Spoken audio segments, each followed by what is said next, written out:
আজকে আমি শেষ পার্টে তোমাদের দেখাবো অগ্রদ্বীপে গিয়ে আমরা কিভাবে প্রসাদ পেলাম। তারই আগে তোমরা একটু ভোগ আরতিটা দেখে নাও, আর একই সাথে আমিও দেখে নিই। তখন বাজে বেলা ঠিক 1:30 থেকে 2টো।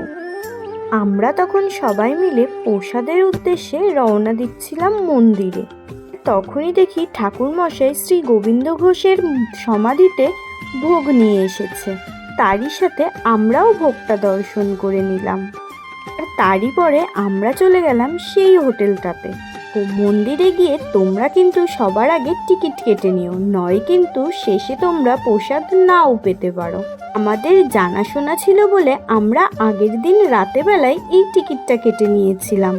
আমি কিন্তু এই যে কার্ডটা তোমাদের দেখিয়ে দিলাম, এখানে ফোন করে তোমরা কিন্তু প্রসাদ বুক করে রাখতে পারো, যে কয়জন যাবা সবারই।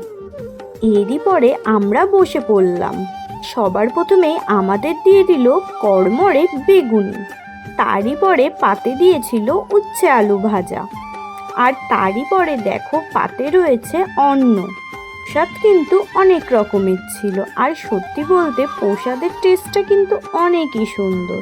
এরই পরে আমাদের দিয়ে গেল মুগ ডাল। আর হ্যাঁ, তোমরা যতক্ষণ যতটা প্রসাদ নিতে পারবে তোমাদেরকে ততক্ষণ ততটাই প্রসাদ দেওয়া হবে। এরই পরে দিয়ে দিল আমাদের সব রকমের সবজি দিয়ে একটা ঘ্যাট। তারই পরে ছিল পনির দিয়ে, পটল দিয়ে, আলু দিয়ে একটা তরকারি। আর তারই পরে ছিল তেঁতুল দিয়ে আর টমেটো দিয়ে সুন্দর করে আমের চাটনি। আর তারই পরে দেখো চাটনি খেতে না খেতে আমাদের পাতে দিয়ে দিল পায়েস। আর তারই পরে পায়েস খেয়েই আমাদের খাওয়া এখানেই সমাপ্ত হলো। এবার কিন্তু আমরা হোটেল থেকে নিচে নেমে এসেছি, আর এই যে মন্দির এর অপোজিটেই রয়েছে হোটেল, আর তারই অপোজিটে রয়েছে এই মন্দিরটা। এবার আমি টাটা করে মন্দিরটাকে রওনা দেব বলে আমরা সকাল 10টায় পৌঁছেছিলাম, আর বাড়িতে পৌঁছাতে আমাদের সন্ধ্যা 6টা বেজে গিয়েছে। আসলে আমরা যদি অগ্রদ্বীপে মেলার সময় আসতাম তাহলে হয়তো এভাবে পুজো দিতে পারতাম না, আর এতটা তাড়াতাড়ি বাড়িতেও ফিরতে পারতাম না। যে অনেক কথা বলে ফেললাম। এবার কিন্তু আমি এই আমার ছোট্ট বুনুটাকে বললাম, বুনু এবার তুমি টাটা করে দাও। তারপরে তো বুনু আমার টাটা করে দিল। এরই পরে আমরা কিন্তু এখান থেকে বাড়ি যাওয়ার উদ্দেশ্যে রওনা দেব। তো কথা বলতে বলতে আমি কিন্তু উঠে পড়েছি টোটোতে।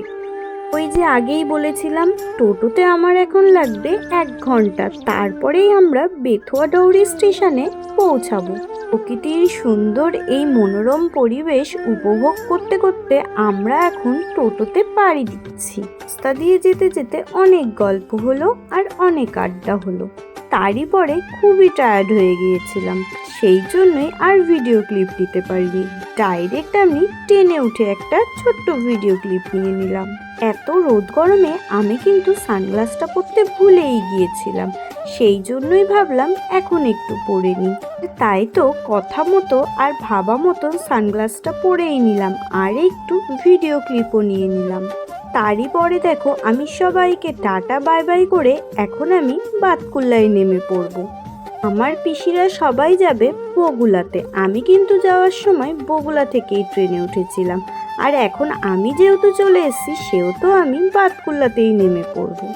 তারই পরে ট্রেনটা দেখো ঠিক বাতকুল্লায় দাঁড়িয়ে পড়লো, আর আমি আমার মামকে টাটা দিয়ে বাড়ির উদ্দেশ্যে রওনা দেব। আর তারই আগে দেখো ট্রেনটাই ছেড়ে দিল। আর তাই তো আজকের ভিডিওটা আমি এখানেই শেষ করলাম।